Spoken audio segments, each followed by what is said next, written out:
চৌঠা মেয়ে বলবে যে বিজেপির জন্য ভারী না তৃণমূলের জন্য ভারী, সেটা তো আলাদা। চৌঠা মেয়ে সেটা বলবে। আলাদা। চৌঠা সেটা মেয়ে। আলাদা। আমি ঈশার সেটা কাছে তো এর আসবো। সঙ্গে যুক্ত না। আমি ঈশার কাছে আসবো প্লিজ ঈশার কাছে আসবো।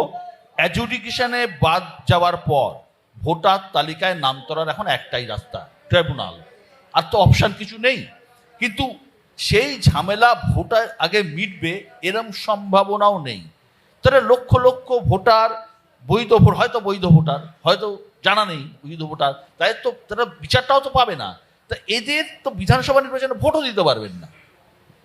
বিচার থেকে বেশি আমি বলবো মানুষের ভোট হচ্ছে অধিকার, একটা কনস্টিটিউশনাল সংবিধানের অধিকার, নট অনলি বিচার। সে মানুষ যদি ঠিক সময় ভোট যদি না দিতে পারে before election, it is a tragedy of democracy and of the constitution. আর যে ডিবেট আপনারা শুনছেন, দেখুন সুপ্রিম কোর্ট যখন এই মামলাটা সুপ্রিম কোর্টে যায়, বিভিন্ন অ্যালিগেশন কেন্দ্র সরকার, রাজ্য সরকার আর ইসিআইয়ের মধ্যে চলে। রাজ্য সরকারের উপর অ্যালিগেশন করেছে ইসিআই যে ম্যান পাওয়ারটা স্টেট গভর্নমেন্ট দেয়নি, স্টেট গভর্নমেন্ট ম্যান পাওয়ার দেয়নি, তার জন্য হাজারগুলো যে ডেটা অপারেটর যে দরকার ছিল, it is allege that state government এটা প্রোভাইড করেনি। আর কিছু adjudicational high officer, grade officer state দেয়নি। অন্য সাইড থেকে স্টেট গভর্নমেন্ট বলছে এত এআই ইউজ হচ্ছে কেন, কারণ এআই এর জন্য ম্যাক্সিমাম ভুল হচ্ছে এআই এর জন্য। এআই কী করে বুঝাবো আপনাদেরকে? 2002 লিস্টে যে আছেন সেটা লিস্ট কোন ভাষাতে আছে? বাংলাতে। সে যখন আপনার এআই ট্রান্সলেট করবে, আপনার নাম ডাক্তার, DUTTA, হয়তো সফটওয়্যারটাকে ওটাটা ট্রান্সলেশন করছে ডাক্তার DATTA, সে সফটওয়্যার ভুল করছে। তো ওই সফটওয়্যারের জন্য আমার বক্তব্য হচ্ছে দুটোই সরকার আর ইসিআই, মানে সেন্ট্রাল আর স্টেটের মধ্যে লড়াই। আপনারা তো হাল্লা করছেন, কিন্তু এখানে শাস্তি পাচ্ছেন সাধারণ মানুষ। না, একদমই এই প্রসেস নয়। 99.9% সময়ের মধ্যে আমাদের যারা ব্লকের অফিসাররা তারা কিন্তু আপলোড করেছে, যারা মাইক্রো অবজারভাররা রোল ব্যাক করে পাঠিয়েছে। এখানে আমাদের গভর্নমেন্টের কোনো ফল্ট নেই। মাইক্রো অবজারভার সেন্ট্রাল গভর্নমেন্ট নিয়োগ করেছে, তারা রোল ব্যাক করে পাঠিয়েছে। এখন উপায় কি হবে? আমরা তো প্রথম থেকেই স্লোগান দিচ্ছি যে আগে ভোটার তারপরে ভোট। একটি ভোটারও যদি তার নিজের গণতান্ত্রিক যে মৌলিক অধিকার সেটা যদি প্রয়োগ করার সুযোগ থেকে বঞ্চিত হয়, সেটা গণতন্ত্রকে হত্যা করা হয়। সেই কারণে বলছি যে গণতন্ত্রকে সুপ্রতিষ্ঠিত করতে একটি ভোটারও যেন তার ভোটাধিকার থেকে বঞ্চিত না হয়। আমি অম্লান এইটা ভ্যালিড কোশ্চেন, ঈশা তুললেন। হ্যাঁ, এবং বলি এটা একদম রাজ্য সরকার এবং কেন্দ্রীয় সরকার দুজনে মিলে এটা পরিকল্পিতভাবে চক্রান্ত করে ষড়যন্ত্র করা হয়েছে। দুজনেই আছেন মধ্যে। একদম। আচ্ছা, ঠিক আছে। আমি অম্লান যেটা ঈশা বলছেন যে 2002 তালিকায় অনেকের নাম আছে, ম্যাপড আছে, তাদের নামও বাদ যাচ্ছে, সে প্রশ্ন তো অনেকে তুলছে। আমি তো প্রথমবারই বললাম যে একজন হেড অফ দ্য স্টেট, তার যদি ওই ভার্সন হয়, তার অফিসার এবং তার স্টাফরা যারা এই প্রক্রিয়াটা করছে গ্রাউন্ড লেভেলে, তারা তো এটাকে ডিলে করবেই, কারণ একজন বলছেন এবং সেটাকে স্যাবোটেজ করবে, এবং ফুল প্রসেসটা স্যাবোটেজ হয়েছে। স্যাবোটেজের জন্য আজকে হয়েছে। এবং আমি একটা কথা বলছি, আপনি খোঁজ নেবেন, আমার সঙ্গে যে কটা ভিডিওর কথা হয়েছে তাদেরকে বলা হয়েছে এসিআর প্রক্রিয়ার সময় তাদেরকে আরো বেশি বেশি করে অন্য কাজ দেওয়া হয়েছে, এটা যাতে তারা না করতে পারে। এটাই ফ্যাক্ট।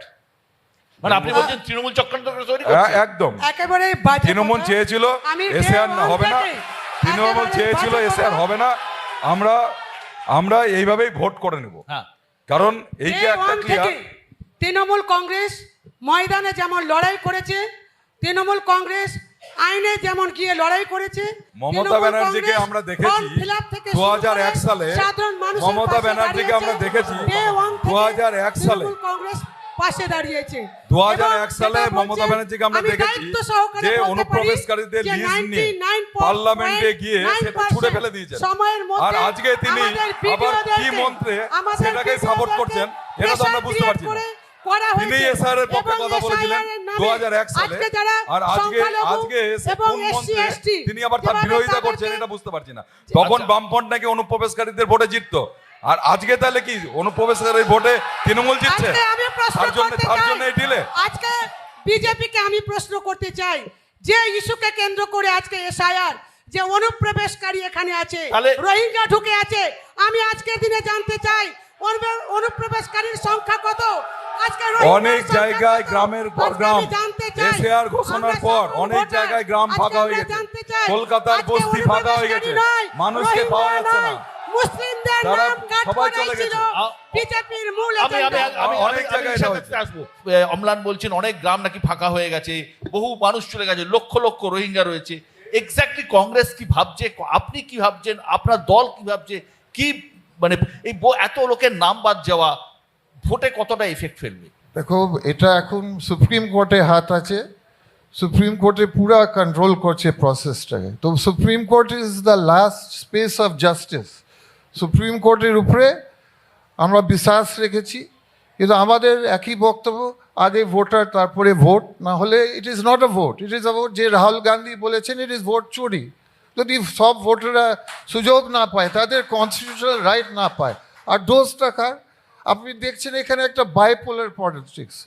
2021 থেকে দুটোই পার্টি রাজনীতি ময়দানে আছে। এনআরসি আর পলিটিক্স কীরকম, বিভেদের রাজনীতি, ডিভাইড অ্যান্ড রুলের রাজনীতি, আর বিভেদ আর ভয়, ভোটারদেরকে ভয় দেখাবে। তো আমরা দেখলাম 2021 সালে যে এই দুটোই দল, একটা দল বলল যে আমরা সবাইকে বাংলাদেশ পাঠাবো, আর টিএমসির কি রিয়াকশন ছিল? টিএমসি বলে হ্যাঁ আপনাকে পাঠাবে, আপনাকে বাংলাদেশ পাঠাবে, কিন্তু এরা তো Indian born and brought up, এত কেউ সততা পাঠাবে নয়। না।